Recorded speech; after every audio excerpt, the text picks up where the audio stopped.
السلام علیکم ورحمۃ اللہ وبرکاتہ۔ امید ہے آپ سبھی حضرات خیر و عافیت سے ہوں گے۔ معزز ناظرین، جب ہم لوگ پیشاب کرنے کے لیے پیشاب خانے میں یا بیت الخلاء میں جاتے ہیں تو اس وقت ہمیں چند باتوں کا لحاظ رکھنا چاہیے۔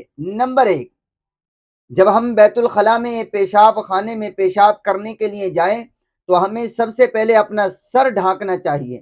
سر ڈھانک کر ہم اندر داخل ہوں۔ نمبر دو، اندر داخل ہونے سے پہلے ہم دعا پڑھ لیں۔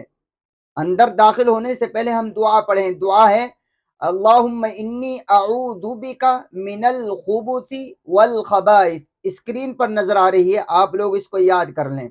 تیسری بات، اس بات کا خیال رکھیں کہ جب ہم اندر داخل ہوں تو پہلے ہم داخل ہوتے وقت اپنا الٹا پیر یعنی لیفٹ پیر وہ اپنا اندر داخل کریں، بعد میں جو ہے سیدھا پیر جو ہے رائٹ پیر جو ہے وہ اندر داخل کریں۔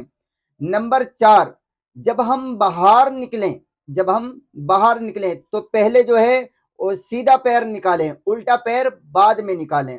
اور پانچویں بات یہ یاد رکھیں کہ باہر نکلنے کے بعد ہم دعا ضرور پڑھ لیں۔ دعا کیا ہے باہر نکلنے کی بیت الخلاء سے؟